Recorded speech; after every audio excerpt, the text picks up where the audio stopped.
ته ناسین و ته گوتن دبین مروف لاوه جیگه هیا بله اف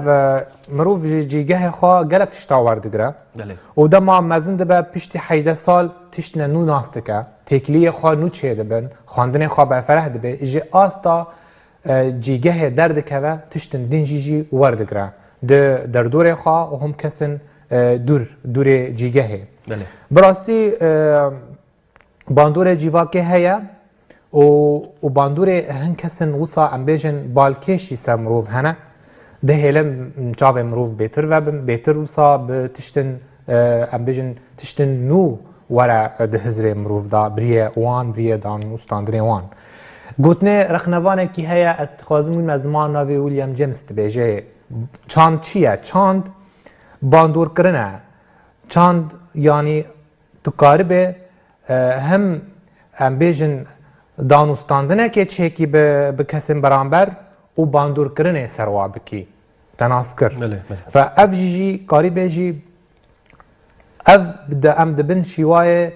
داین و استاندنه دا مروف دکاره بگهتم ام بیجن رامان انو تشت نو دانر بکه و اف تشتاجی برواجی ویتی سر هلبسته سر نویسه بگیشتی سر رخنه سر همو جیانا مروف بگیشتی و بوی رنگی کسایت مروف آفرینر یا مروف نورمال آواده به سر دانستاندنه سر باندور کرنه سر تیکلیه جور بجور. مرحبا، أنا أمال أبو فارس من قرية عسفية قضاء حيفا. أقدم هذا الشريط المسجل للصديق الكردستاني الكاتب الشاعر المفكر والناقد ريبير عادل أحمد المعروف باسم ريبير هيبون، الذي جمعتني به الصدف من خلال الفيسبوك حين أنزل على مجموعة المنتدى الثقافي القطري التي أقمتها أشرطة لأعماله الأدبية الشعرية والنثرية، كذلك مقالاته السياسية والاجتماعية. ثم بدوره أجرى معي لقاء عن أعمالي الأدبية ورأيي في مواضيع أدبية شتى. تربطنا أنا وريبر أشياء مشتركة، أولها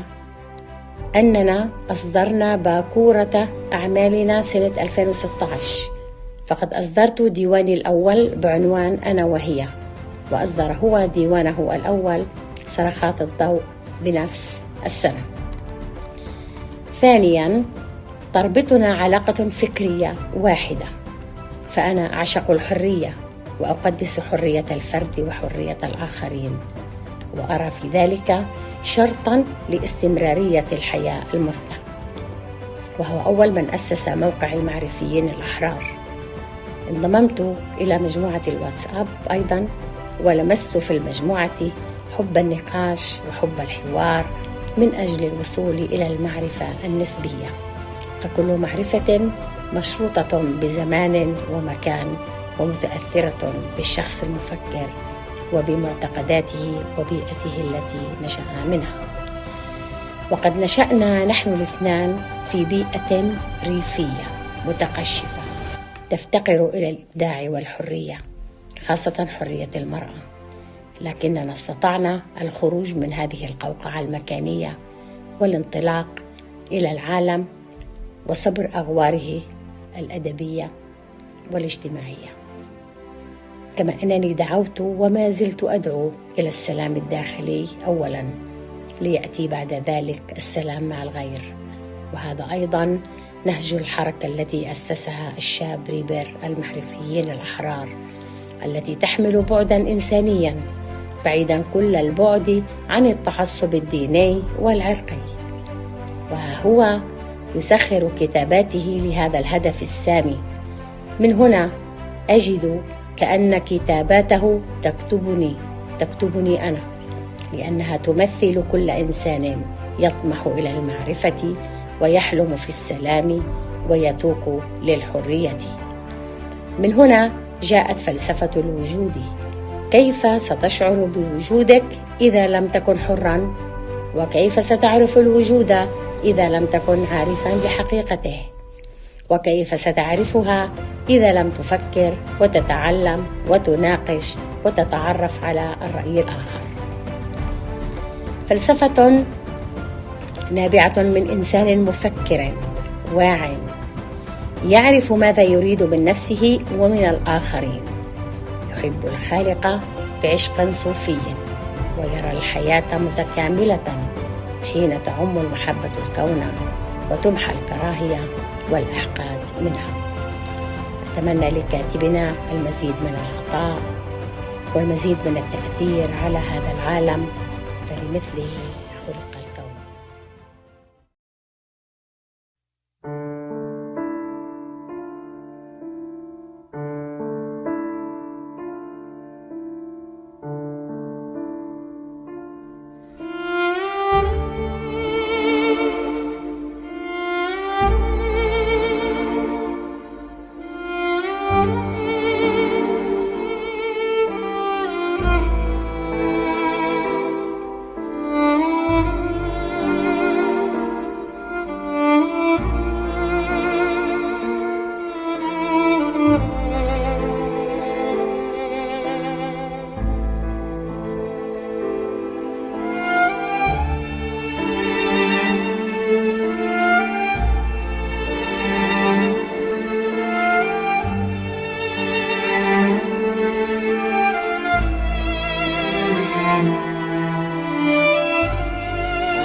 لا تحتمي خجلا،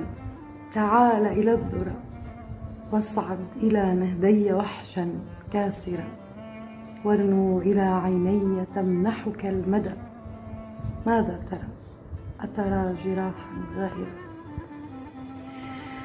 شفتي تذوب بقبلة حظوية،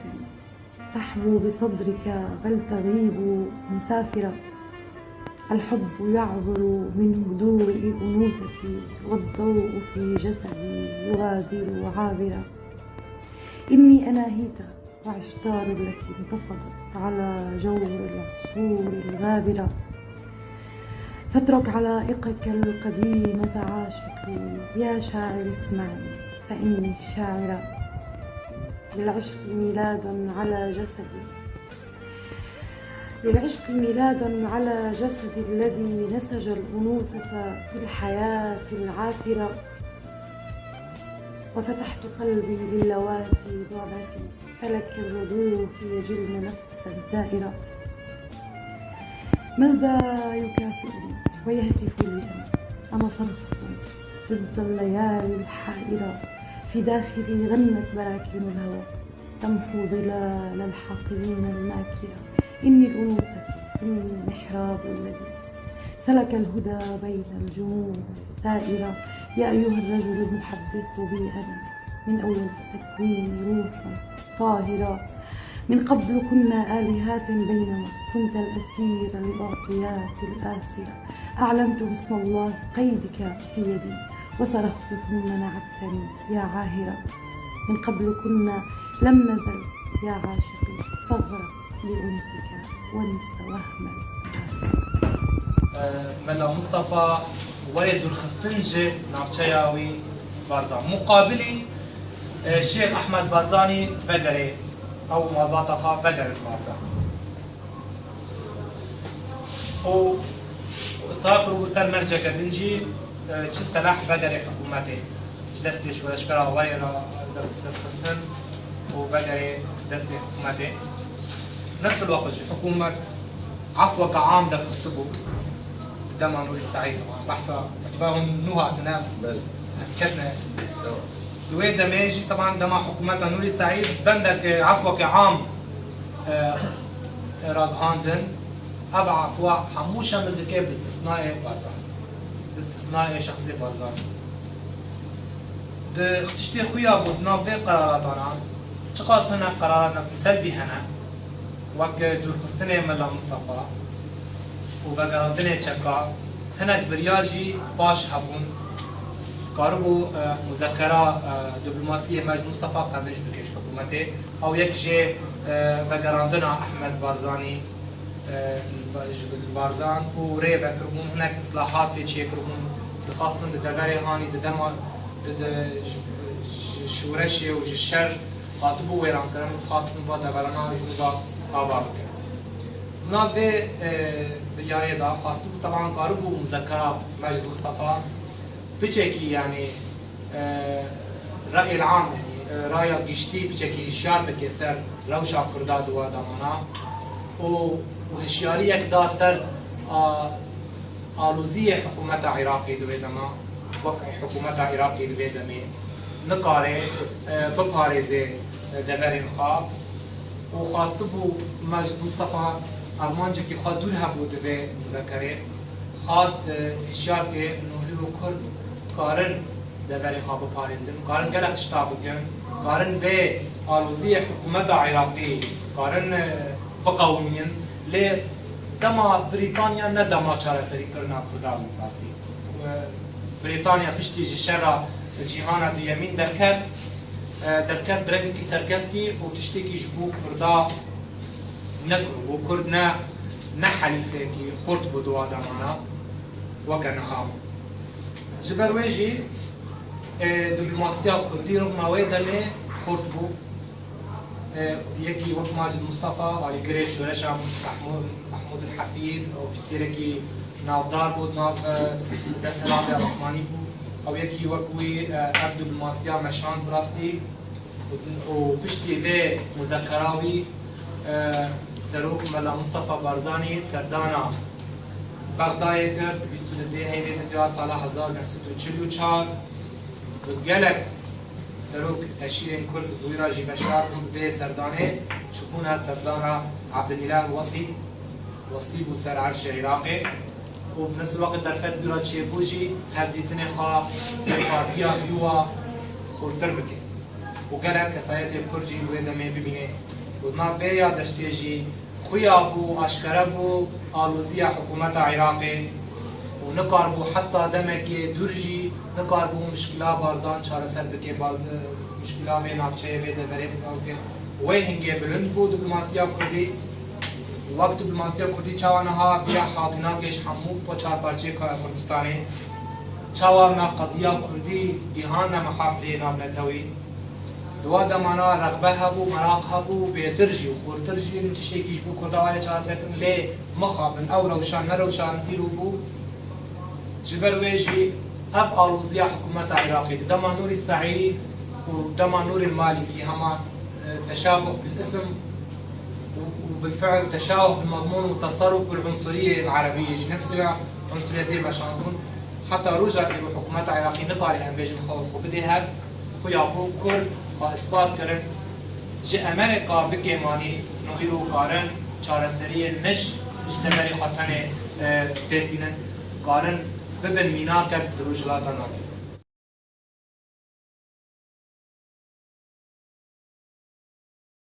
من كاكري برهبون بري چند ساله من ناسكر كوملا هيلين وك خورتكي هات كتابك ويهبو رامدا او تشتري كتاب دسبي كده ولو وهناك اشتغل مديت انه اف خورتها وروجن تيدا وخديجه بد المجتمع الكردي ده باور كده جا مديت او انسانها بعربي دميسيني بكردي دميسيني درس كردي ده ديجيتال المرحله كورونا ده باش خبتي جهة كيش خلا دقري ناف جيانا روشنبيرا دا جهة كي دقري معرفيون زان معرفيون شكر قلق مواقع شكر مدي ديناميكياوي قلق بلندا وأز دبينم هيجي مستقبلي ويها وهيجي ويبيج بكذا يعني أدبينم جانبي ويا روشنبيري ونبيسانا ويا كردي بي يعني عربي بي يعني نقد بي يعني جي عربي بيجاترا جانب فكري بلكي أزوي تماما نواكه بن مسألة ده يعني وديارة نوكتيات مجال سياسة ده ومجال عمل سياسي ده أضاها بتأجيل كرن حتى أمور زلال ببن وجيرة باشتر بي يعني مجال تيدا الشغل مجال ثقافي وإنتاج وبرهم وكراتي ده أو تشتك باش بي روجين بيج ده وأف جامير وبهتر بيج ده هري وطاقتها ويا الداعي باش بلندا وزهبيا سلكتنا جردك وخاصة تشتعمل حدك أو هارو هرد فكري خزمتك جملتي خلاب كي خزمتك كساتيا كرديرة بك يعني وأم هيبين جيد روجن تيدا أم بين برهمي زيادتر وبهتر وأز تشتكي منهم يعني الهركة سلبر تناقل بألمانيا نكاري هاتشتي بكي وأزوي دعوتكم دواري تفكاري دا نابي واري تكلين ريخستنين سيفيل ومنظمات هذا خدي جهبي وأزهيفي ما يبكار بكي وهيفيا سركفتني جيرا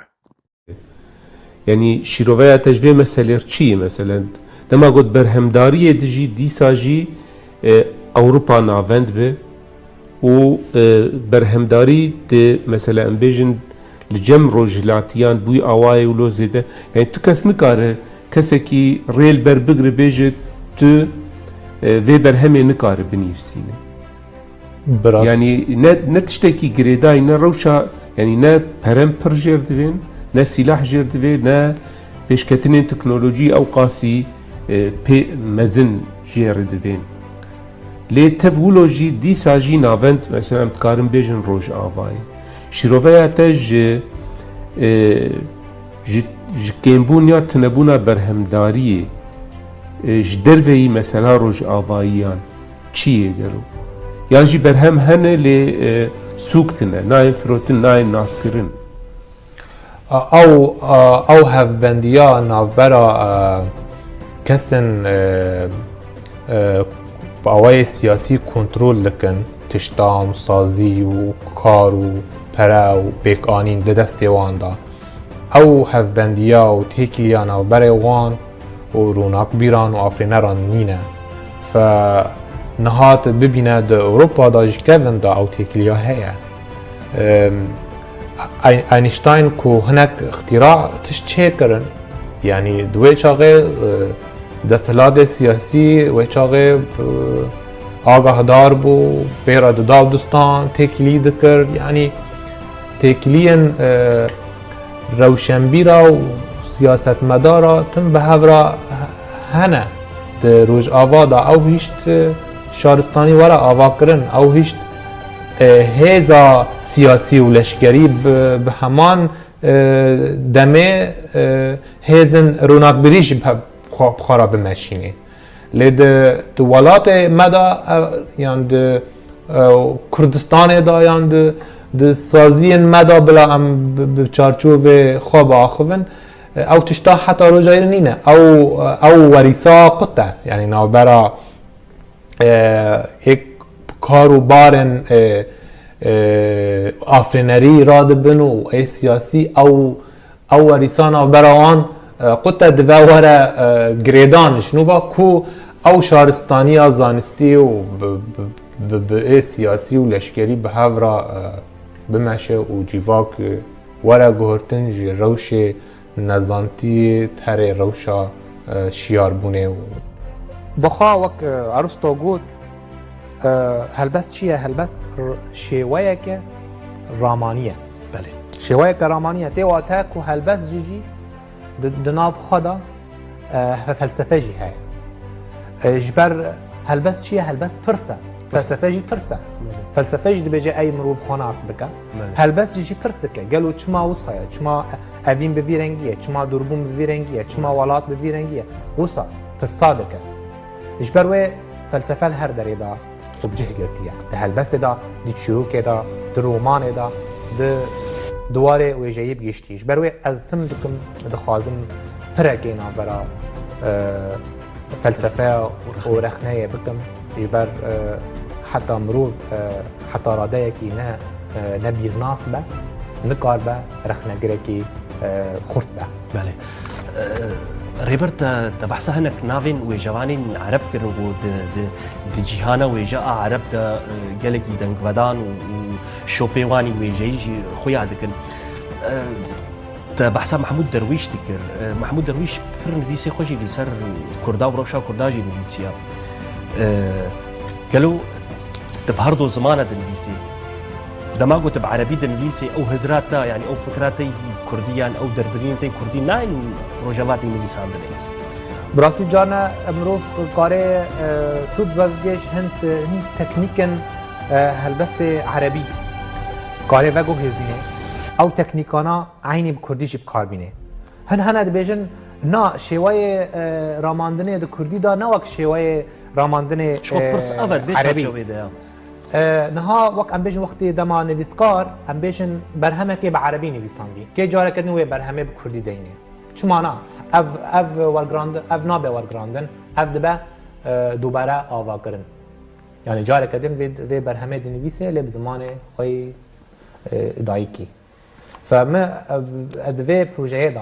دمان هادا کو از کاربم همو تشتین به عربی میدانی کردی دینه لا برسام نقابو برسام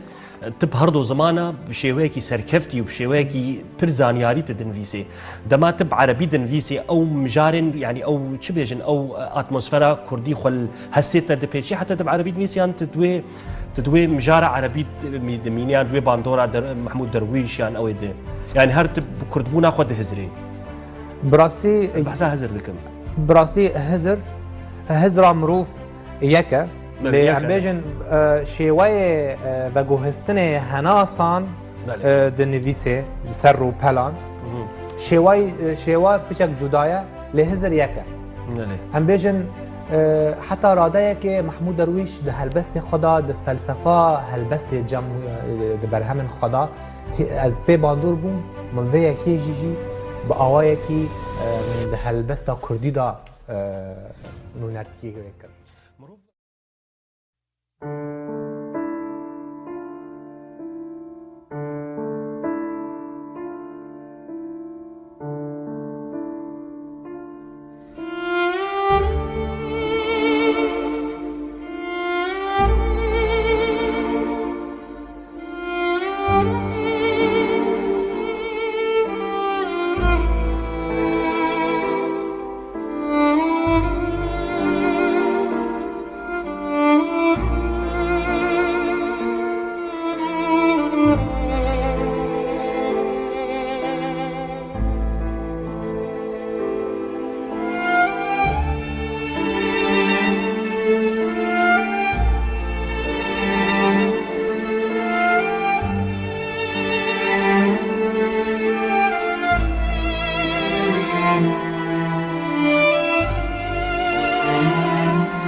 باور که یاره اب آدار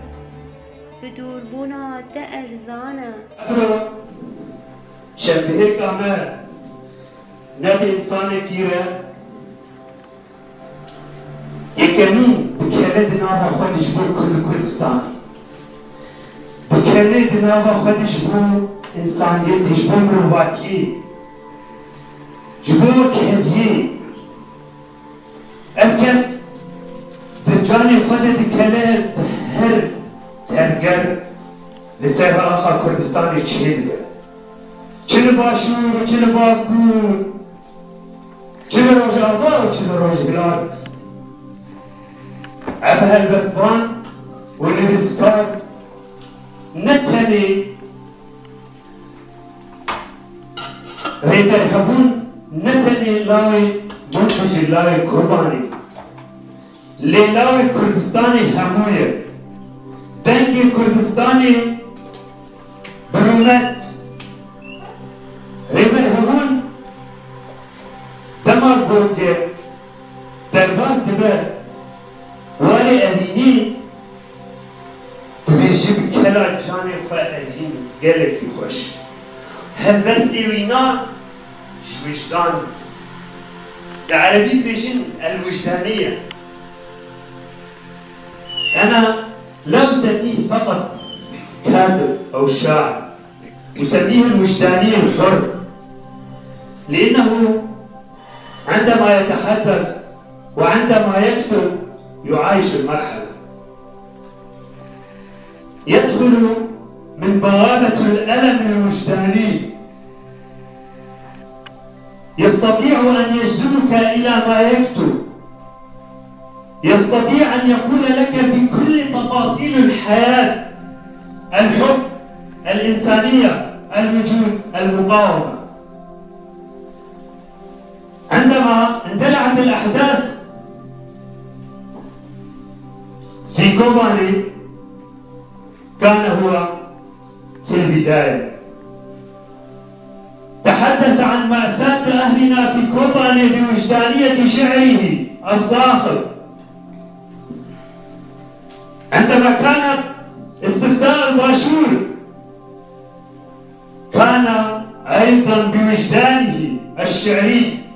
الذي جسد فيه كل السمات الكردستانية. يعتز شاعرنا وأديبنا وناقدنا الكردستاني بلقبه الواحد، وهو أن يكون كردستانيا.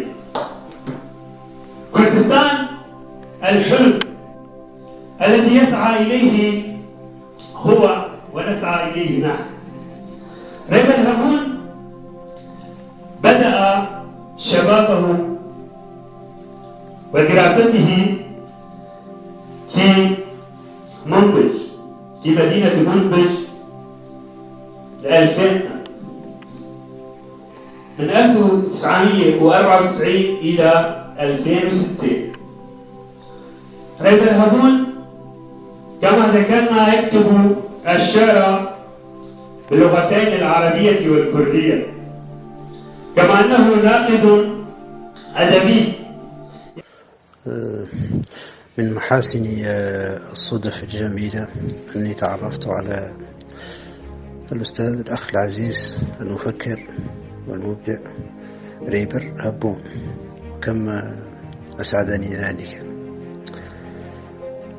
وإذا كان ريمبو يقول أن الصدف الجميلة لا تعرض إلا لمستحقها، فإني أعتقد أني كنت أستحق ذلك، أستحق أن نتعرف على مجتمع المعرفيين الأحرار، وكم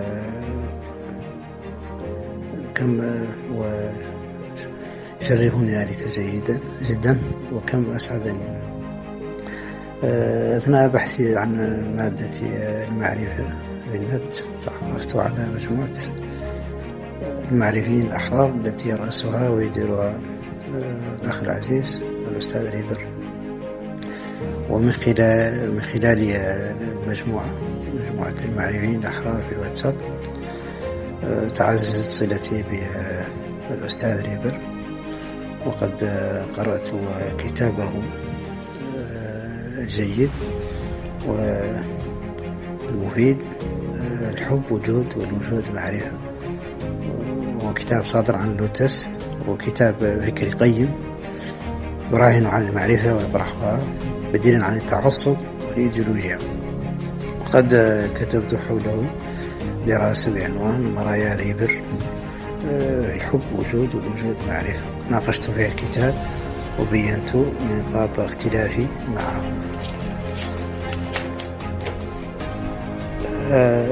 كذلك لريبر أعمال أخرى أدبية، فهو ناثر وشاعر، والشاعر أقول شاعر مجيد، وله ديوان شعري بعنوان صرخات الضوء، قد حوى قصائد عمودية ونثرية، وهو ديوان طافح بالصور الشعرية الباذخة وهو الشاعرية الجميلة. وقد كتبت عنه مقالة صغيرة بعنوان ريبر هبون يغاوز في العتمة في النور. إنتاج ريبر هبون هو إنتاج متعدد الجوانب وغزير ما بين الفلسفة والأدب والشعر والثقافة، وهو في أعماله الكتابية يوائم ما بين مشروعه الفكري الذي بلوره في المجتمع المعرفي وأعماله الأدبية، فنراه يدعو إلى المعرفة سلاحا وخلاصا. الأستاذ ريبر هبون كما عرفته هو شاعر مبدع ومفكر، ويعجبني فيه أنه مثقف عضوي لا يهدأ، مسكون بالبحث، ويتوق إلى المعرفة أبدا، ونراه دائما ماضيا على طريق الفلاسفة من بارمنيدس إلى عصرنا. هو إنسان مثقف ومحترم ويعجبني فيه أنه النشاط والجدية والمثابرة في سبيل المعرفة والإبداع. أخيرا أتمنى للأخ العزيز والصديق الأستاذ ريبر هبون كل التوفيق والنجاح في مشروعه الأدبي والفكري، وأن يستمر في عطائه الجميل، ويشكره جزيل الشكر. حمود سليمان غيم الصحراء. شكرا. تحية إلى الصديق ريبر أحمد. تعود معرفتي بالشاب ريبر أحمد هبون منذ كان طالبا جامعيا، إذ التقيت به مصادفة في واحد من المنتديات الأدبية بمدينة حلب، ولفت انتباهي حين كان يقدم انطباعا مباشرا على نص أدبي قرئ علينا. وجدت عباراته مركزة تؤكد اهتمامه وعمق سماعه وانتباهه، وعلى ذلك فقد نشأت بيننا صحبة أدب وثقافة إلى أن جاءت الثورة السورية وعم الخراب سوريا وهجر أهلها. بعد ذلك صرت أشاهد ريبر على النت، وتابعته من سوريا إلى أربيل إلى ألمانيا، ورأيت مشاريعه الثقافية تزداد ألقا وعمقا، وتكشف عن أمداء تفكيره وتشعبها، فكثيرا ما تقترب من الفلسفة وعلم النفس ضمن الأطر الأدبية التي لم يغادرها أبدا. أعتقد أنه أنتج حتى الآن عدة كتب في الإبداع والنقد الأدبيين، ويكفيه مشروعه الذي أطلق عليه اسم الحب وجود والوجود معرفة. فمثل هذا العنوان له دلالات بعيدة، فلا وجود حقيقيا دون ما حب وتآلف مع الناس، فالحب طريق للمعرفة وبالتالي للوجود الإنساني الراقي. وأعتقد أن الشاب ريبر لم يزل في بداياته، وسوف يتحف أبناء جيله بمنجزات فكرية وأدبية لها تفردها وتأثيرها. أتمنى له دوام النجاح والتوفيق. ولاتکی جی قربالخا آزاری خویا کر لسر درێژاهیا ژیانê xura dixe salan di hinavê mijda vedişêre nalînan disûje di devê awazekê da hêsrên pepokan didoşe pîzota kelî ji destê xweliyê radije di şikefta bêhêviyê radize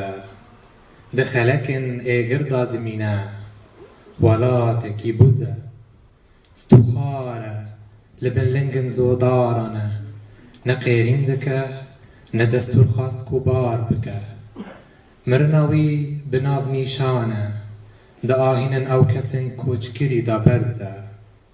yên di kela nîvê rojan darê wî dimînin di ziqaqan da pêxwast digerin dilzariya xwe dikin nan û ax û ber ve ber êvarê diçin ey werm da bêhişmîna demsalan di xefka mişextiyê da xwe vedişêrî mîna nexweşiyê xwe ditewînî bi qêrîneke ji bîr bûyî ji bêhêviyê ra tu hûgirî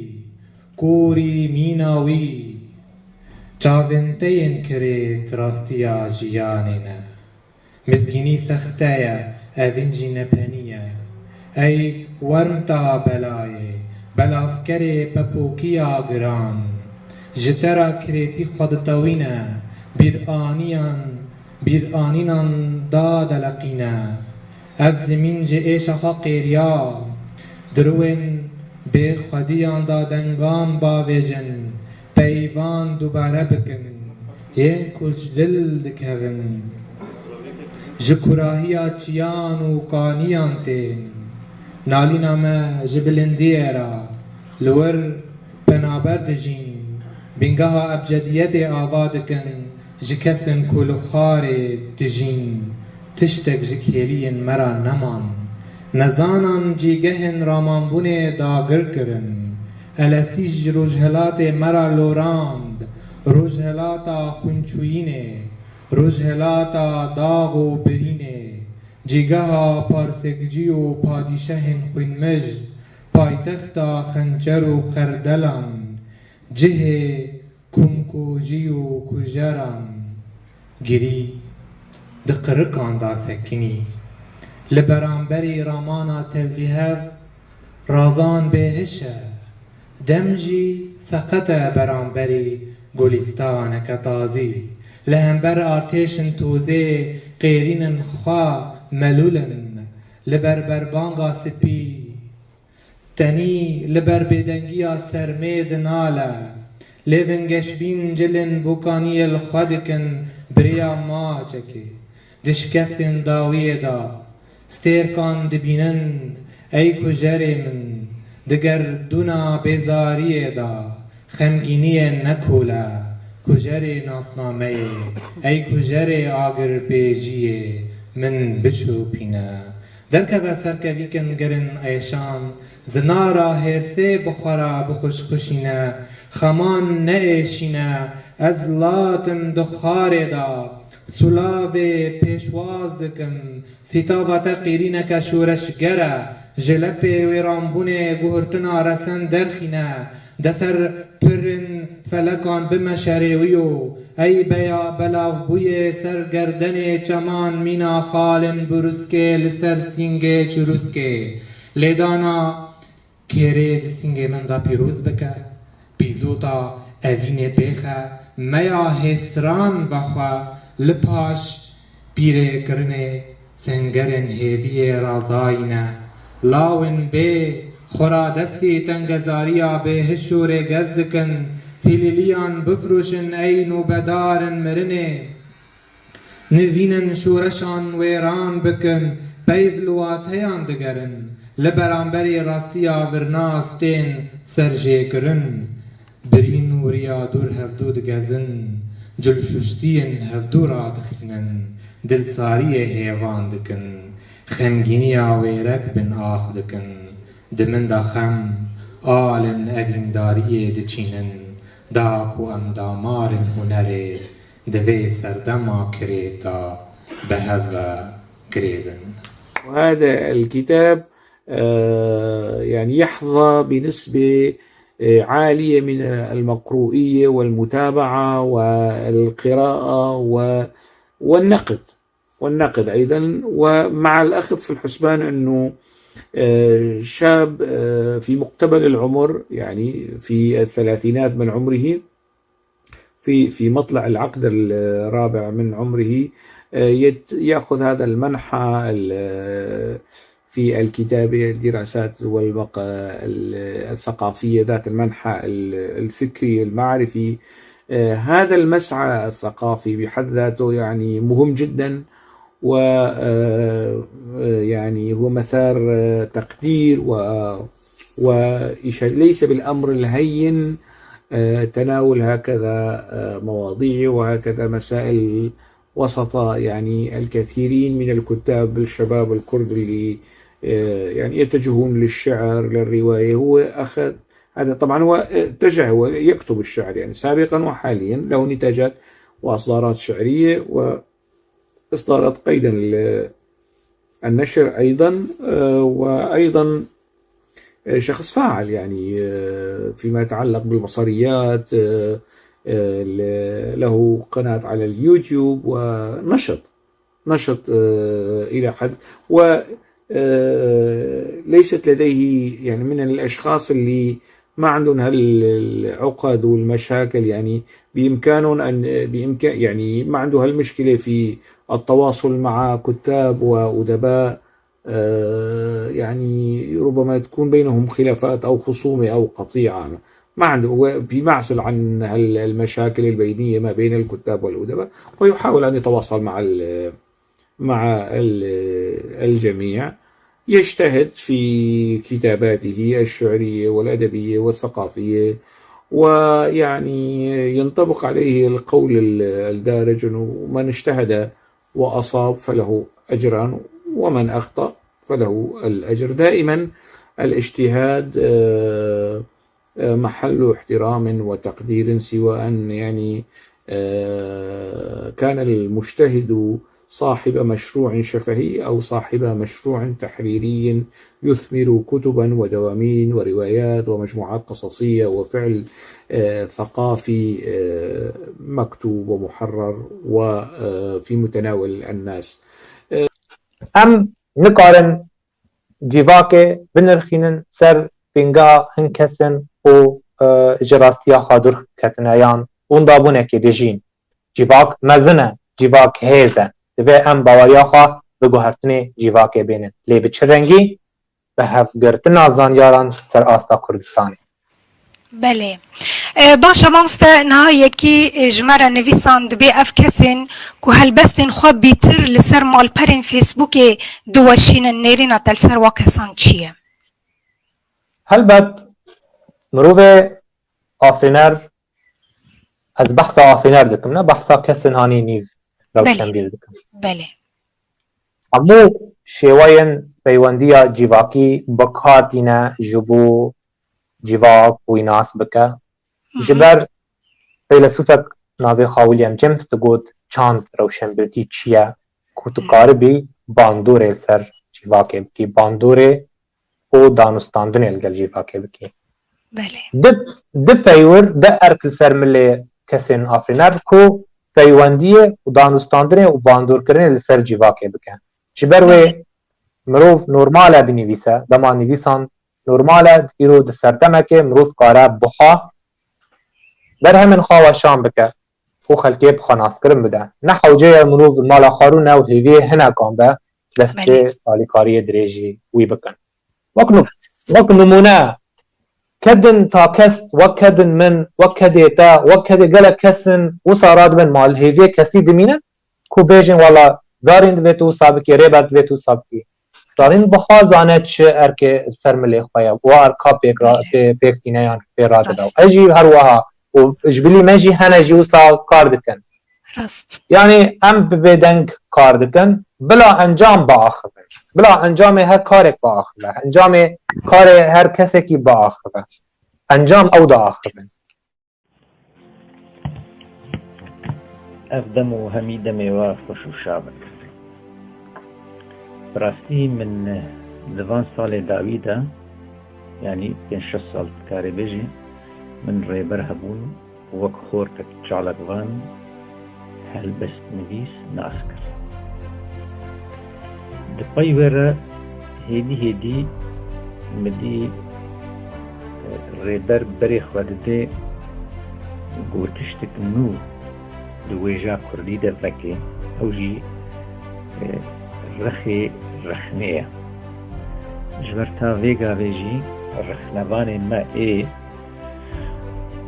و خوشت وری لسر رومانا کردی یان هلبستا کردی یان چیروکا کردی هگر لیکولین بن برنگکی زانستی و درست به لایان و پرتوکاها باب جسر ترزوی ام يعني بيوستي ما براستی بذي رخي هيا الرخنواني ما دركبن نخاصن از نفشي مينو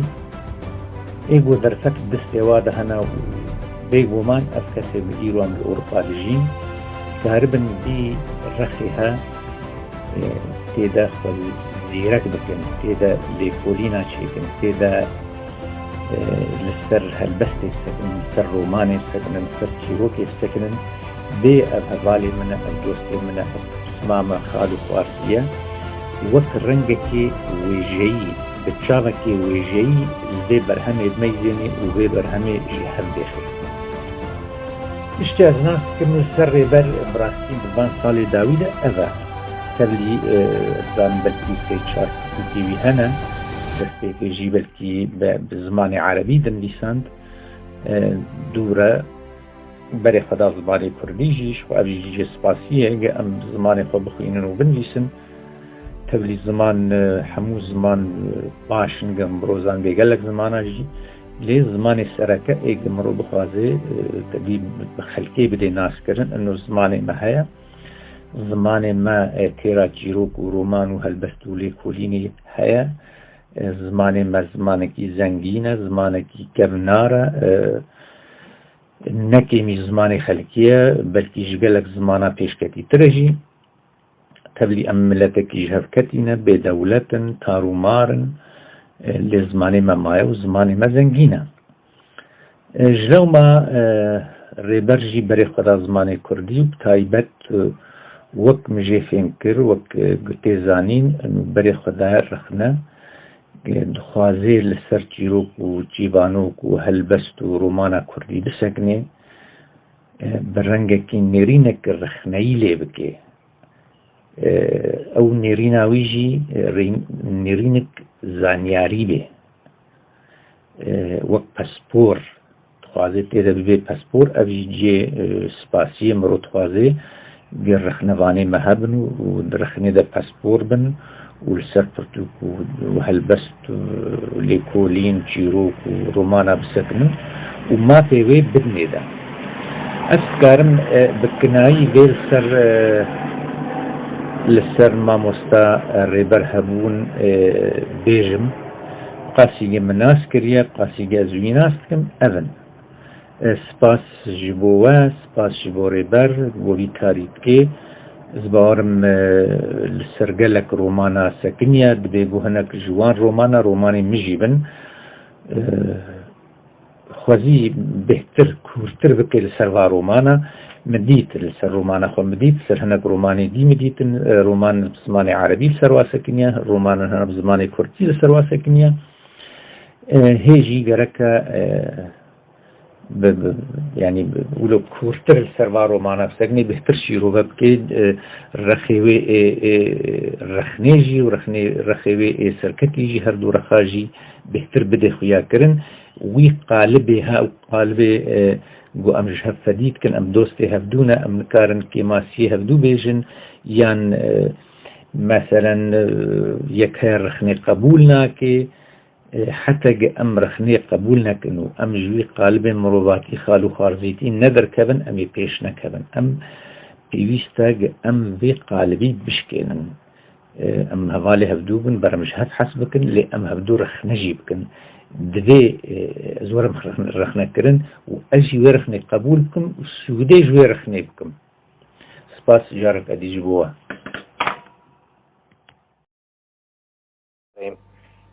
چند کردی هاتو بو قرکرن تنه بو ما و کرد ستران هستن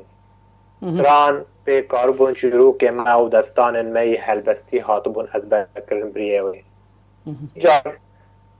مسئله اخنی مسئله یعنی امکارم بیجن نویه سر جیواکا می روش هلات ناگینی بشتی و آخردی تایبت شبر ام حتی روژا ایرو روشنگیری می کرد خو نکام بی داد بکرایی جز زمان دن دستهلداری زمان دستهلداری وک عربی وک ترکی وک فارسی این ساده و خواب بزمان خوی دایکی ننویساندی فکر چوا بگه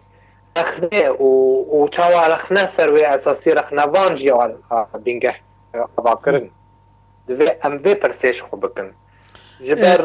ما مستقربر آری بیجی روشا ما رفشا رخنه زمان کردی دا بچه کی مجاره کی نویه کتی روژه بی حتی روژا ایرو از باورم وەک لێگەرین سەر پرسا رەخنێ و ئاوایە فەرەحکردنەوە هین نەدرۆژەڤا مەدایە وەک ڕەوشەنبیرên کورد وەک چاندا کوردی لێ ئەم دبێژن تشتێ نەها جیڤاکê مەدا یان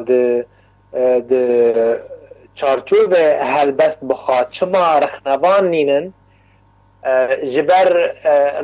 رخنابانی و کار یعنی کاری که ام بیشن رول خواه پیشکتیه دویت بری ام بگهنه وی رول پیشکتی دوی ام بکیمانی ام جیوارکی بکیمانی جماوال ما بزن بن بخونن بنویسن بکردی لتدی ویشی تشتی از دوی رول شوپینم رخنوان چه دبن لفدوكن برنگه شرمینه دی برهمن البسطانان دبن او تشتاجی بچارتوب گریدایا و بدمجی گریدایا جبر امهین نو بینگه رخنه آوادکن دی چاندا خوی کردی دا جبر بگیشتی دوی ام بزان بن رخنه وک هنر نه هنرکی روشلاتیه هنرکی اروپایا هاتی وی روشلاتی فجبر ویجی دوی ام بزان رخنا کار خود جدایه آلابت خود جدانه و رخنوان که من جمعه جبر امهین د رویا مزراندنه دانه امهین نگی هانه و آته هانی خورد حتی ام کاربن برنگه که حسان ام برنگه که خوش ام نيزكي رخنه ببن وروجابي رخنه ببن وآلاف ببن ما مستقر بر ازي تلفر برم وزي برسك يشتبكم قالوا وكنها ام تبجي براسيجي بيك هالوستي دماكو ام مجارة هالبستي تي وقد بيجي كفتو قرن دانوستاندين لسر استيوي هنا كنت قالك دوستها وروشن بيران وهالبستوانان دبيجن دبي سدما يا هاري سركا جبر كوري خستن بكارو باري هالبستي رابونا جبروا هالبستما باشكتي چم بيجن رخنيس چم بيجن كراوي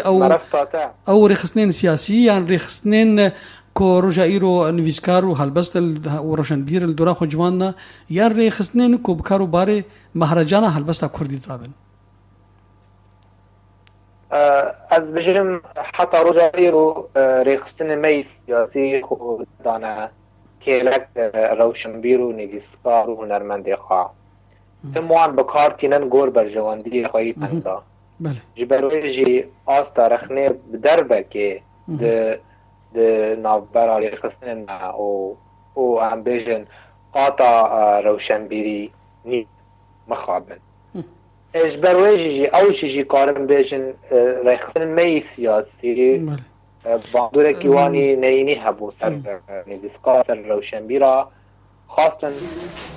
لبرکانیکن برده دبینم هسرن تسر چاوین گلان سر انین ریان دبینم تبنا وندائی سر مل تاریه خوشهف بدکن رنگ خود سپیر آخین آخیر دجمد دلوپن گرم خودی دکه حسرن تاو تبنا رنگین بهارا من دیل دکن ولاتو حسر تاو تبنا رنگین بهارا من دیل دکن ولاتو دکلم برسخمه دبم سرودك وندا باندكم آلين كوشي دنگن بالا فرا دردن خونا ولاتكي ويران كري باجاركي قابل كري مدقرينم توري قهن كولين قارديا خونا ولاتكي ويران كري باجاركي قابل گری بدگرینم دوری گوهن کولین پارتیان هوستارن سلوکانن اویندارن تفلی هفیان بانگان نفشن نرگزو شیلانان دکم دوری چاوین چاودیران لیکولین دکم اورن سپیو گرم توالات چاندینیه بباب نسوق وبا هودرا دكبم شر دكن درم سر آخشل مينا باهوزكي خمگين تيم برچاف کرنج ستيركن ديلفا سيورن تامار دكم كيف كانش گریه تا سرزمین بدنگی خواه آبادکن کنه تا دکرووارا آسیمان دار آبادکن دست به کرنگین نکاشا تا تخملینم دهن در خوابا افجیان تنه نبسته ج آزادی مرا افجیان تنه نبسته ج آزادی ترا نافدار دکاره هم بیست که خونا چیایان و نزمین کاره رنگین خوابه گرینه به من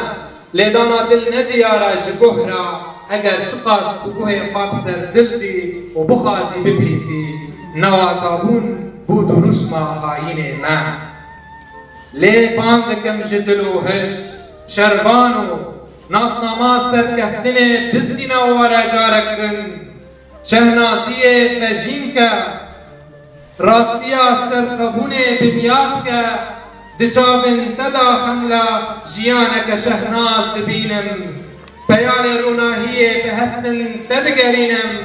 وگرینه سردما سپیبونه سوربونا برینه هلوشینه به هر صافا آباهین تاریبونه وگرینه دیروکا میدیان دست بیکا بجینه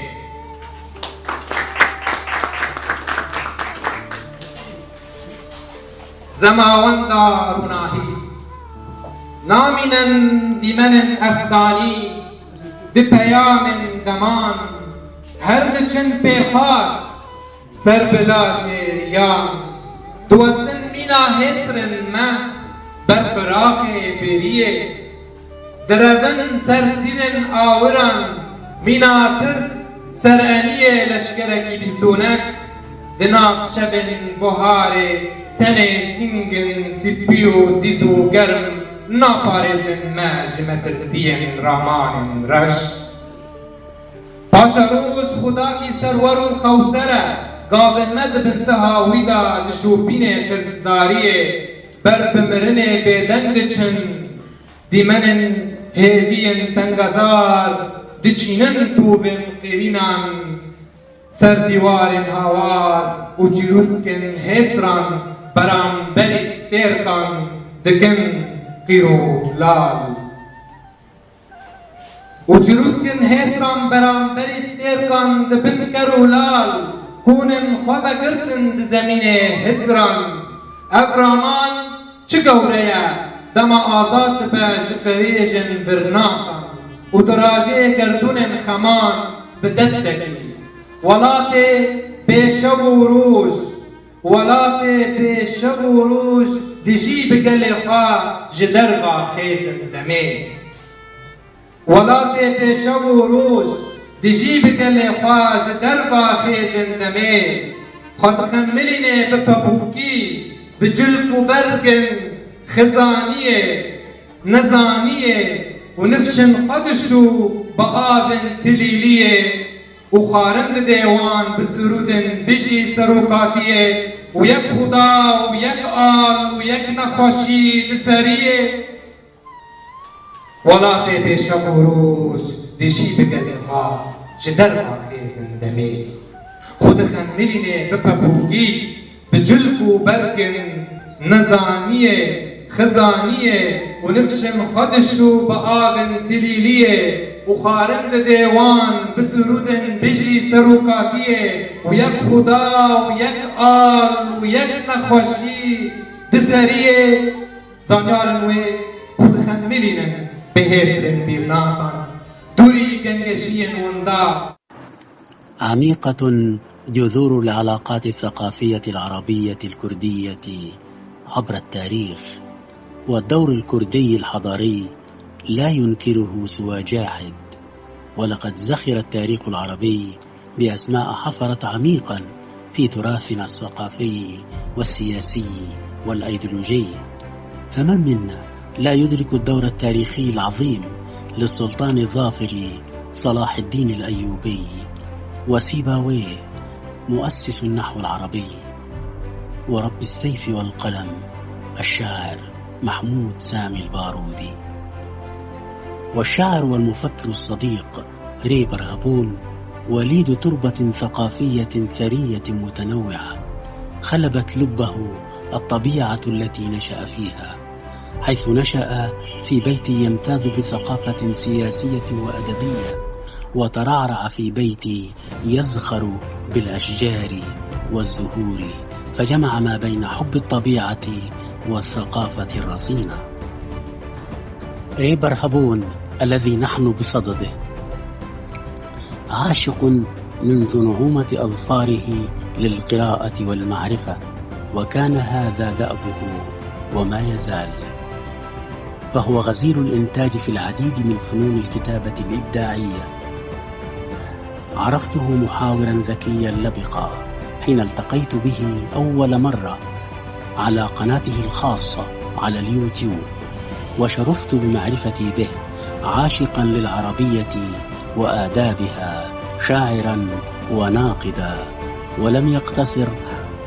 ولم يقتصر دور الأستاذ ريبر على الفضاءات والإضاءات التي يلقيها على مساحات شاسعة من آدابنا العربية بما تحفل به من أدباء، شعراء وروائيين وكتاب للقصة، بل تعدى دوره هذا الإطار، فساهم هو نفسه بإبداعاته الخاصة. وأول ما وصلني منها الحب وجود والوجود معرفة، وهو عبارة عن مقالات كتبها وتناول فيها ربيعنا العربي الذي عاشته وتعيشه منطقتنا العربية. فإذا كان الظافر صلاح الدين الأيوبي وسيبويه مؤسس النحو العربي، ورب السيف والقلم الشاعر محمود سامي البارودي وقاسم أمين وغيرهم قد شكلوا أطوارا من التواصل الوثيق بين الكردية والعربية، فإن الشاعر والمفكر ريبر هابون لا شك امتداد لهذا التواصل والترابط بين ثقافتين شقيقتين. ارتحال المدى يزف انتمائي لزرقة النسمة واخضرار الحنين، أناملي تنتحب في جنبات الموج، غيمتي تحبو على تعب المرايا، تسترخي أشباحي لنشيد الهابة، وحدها فضاءات اغترابي تندلع بي، تداعبني همسات الجنادل في خفقان نحولي، أفرز صخبي في كؤوس سباتي، أغنيات انتدابي على ضفاف المودات، استسلمت بحنون، رسمت جوقتين من تعب لزج، ترتطمان أسفل حزني،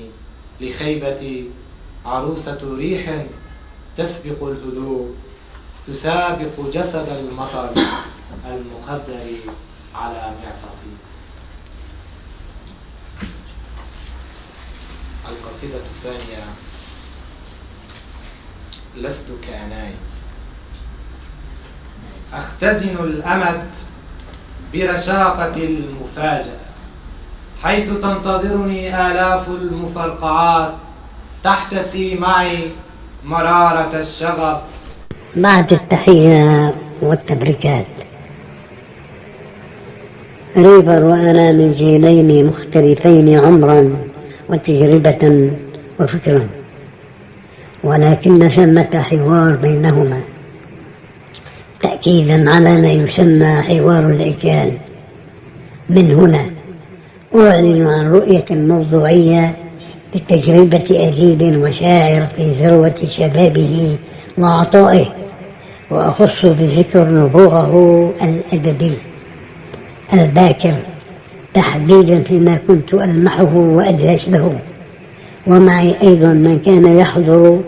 من أمسيات نادي التمثيل العربي للآداب والفنون كل سبت في حلب في العشر الأولى من القرن 21 لآراء ريبر النقدية فيما يستمع إليه من شعر أو قصة أو محاضرة، فور استماعه مدونا مدونا آراءه على ورقة بين يديه. كنا ندهش إلى حد الريبة، هل ثمة تحضير مسبق بينه وبين الضيف الأمسية؟ ولما تكررت هذه الحالة زالت الريبة، وتأكد نبوغ هذا الشاب الذي كان آنذاك من طلاب جامعة حلب. ولما اختارتني مديرية الثقافة بحلب آنذاك ضيفا على المنتدى الثقافي الشهري، أسرعت باختيار هذا الناقد الشاب بلا تردد. وقف جنبا إلى جنب مع العلامة الأستاذ محمود الفخوري رحمه الله، الأكاديمي وأستاذ الدكاترة، وإلى جنب الأديب فواز حجو، لافتا للنظر ومبشرا بولادة ناقد مميز. ومن ثم فاجأني بنشر دراسته تساؤل في حضرة الذاكرة في أدب مصطفى النجار في الأسبوع الأدبي الصادر عن اتحاد كتاب العرب بدمشق. وبعد سنوات 10 راسلني على الوقت، فوجدت فيه ازدهارا في طموحاته في القصة والشعر والإعلام، ووفاء لتلك الجلسات الدافئة بالمودة الجميلة التي عاشها في نادي التمثيل ذي الحجرة الواحدة.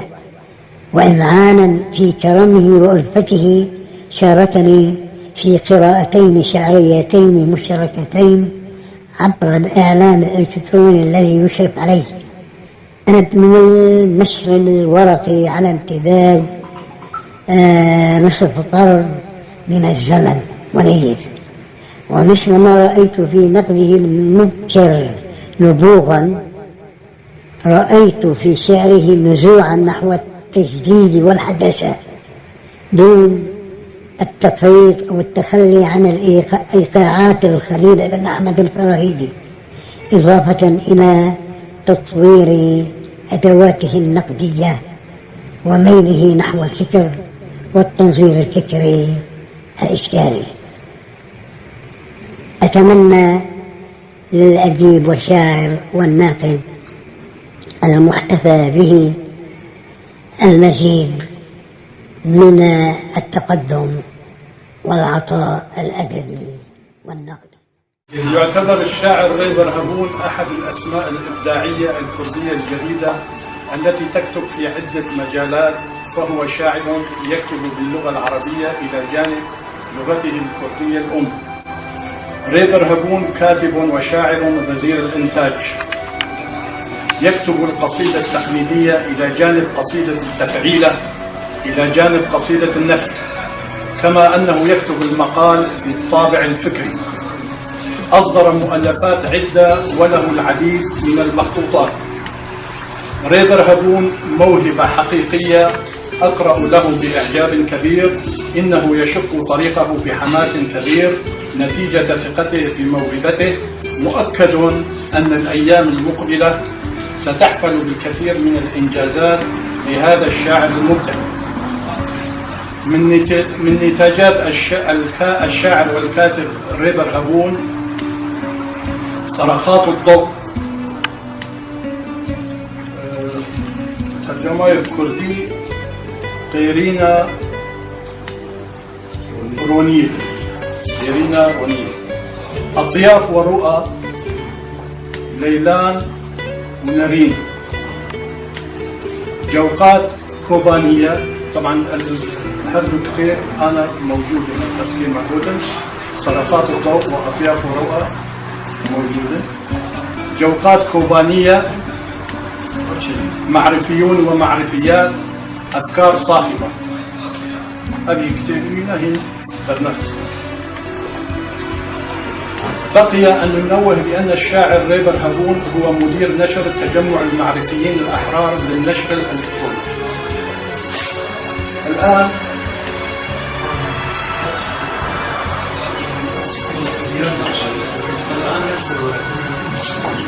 ريبر هبون اسمه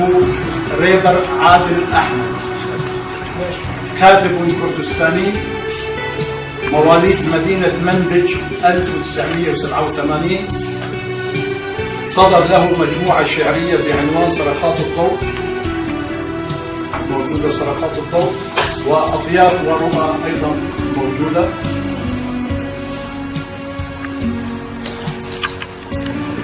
ريبر هبون يخوض برهافة الشباب وانفعالاته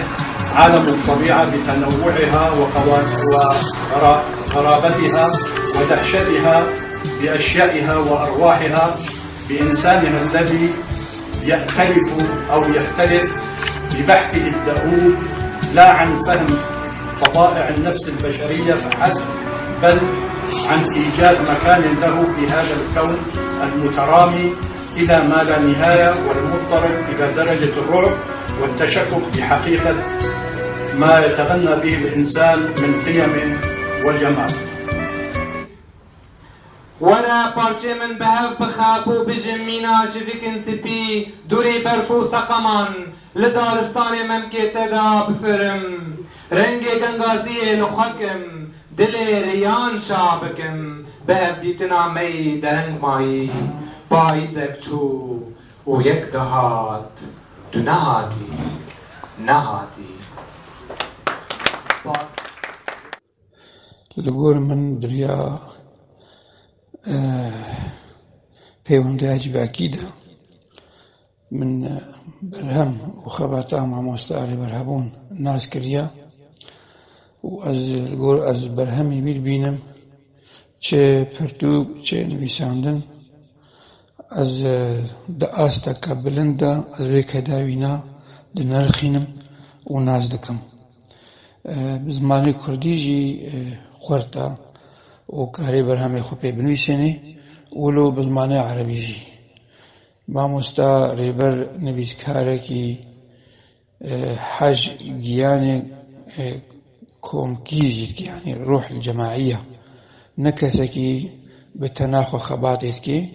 نە دخوازی باندۆرا خۆیە چاندی و ڕۆلا خۆیە چاندی پەیاکی بەهەبارەی خۆرەژی و دخوازی بەسەری تەناخۆ تەنیژی یان بە هەردوو ئالیاژی جالاکە و کەسێک و بوی ڕەنگی نابدار بێ ئەو نیشانە سەرکەفتنە خەباتە وینایە. مامۆستا ڕێبەر شخوا ڕۆلا وینایە وێلەییژی هەیە کەدا وێلەژی پێشتێخی و یا ڕامیاری یا فکریژی هەیە لنەرینی سیاسیدا. ئەو چەندی ساڵایە ئەز بەرهەمی وی دبینم و ئەز وەکە ڕێبەرێکی بەدەنگا کوردی ئەز بەرهەمی وی بەدەنگا کوردی دۆشێنم ژبەرگۆ بەدەنگا کوردی تایبەتە بگۆشاری کوردی بەرهەمەیی کوردی ئەز دۆشێنی وەکی ترکێ واتسئاپێدا دە کۆما زانیاران دەژی ئەز ڕۆلا مامۆستا ڕێبەر هەبوون ئەز دبینم ڕۆلەکە چالاکە زەنگینە بەرهەمی تێدە پەیاد بن و خزمەتا خۆش هەواڵی خۆرج دیارکێ دەماگو ئالیکاری ژێوەری خۆستن بوارە ئالیکاریەتکێ بێجە دەنا قاتا مەیا ڕۆشنبیریدا ئەدبینە مامۆستا ڕێبەر هەبوون جێ خۆ داگرتیە و بە خۆرەتی خەباتا خۆدەکێ و نەژوا کەسێگۆ نەرینیوی هیچکەژی نەرینە دراژەی نەریناژی و گوه دەدەی نەریناژی وش ئالیێ ئەم بێژن بیردۆزی بەژی ئیدیۆلۆژیژی مامۆستا ڕێبەر هەبوون خۆرزگار کێ ژوێ ئالی نە هیچکەت نەری ناخۆدا و نە ئالی پەرەستەژی و نە ئالیکی پارتی پەرەستیژی دیگری ئەوژی ڕاستی دەماگۆ نویسکارێمە بەوێ دیاردێتەین نازکردن ئەویش کەوێ خزمەتا گشتیە نەتەوا کوردە بێجا بکورتی ئەز بێژم مامۆستا ڕێبەر هەبوون ڕەوشەنبیرەکە نویسکارەکە خودی ڕۆلەکە خودی کەدەکە و کەداوی نابەرچاوە و تێخویاکە ئەسەرکەفتنێ مامۆستا ڕێبەر هەبوون و چ نمونەیە ناو نویسکارێمە مینا مامۆستا ڕێبەر هەبوون بێ. سلااو.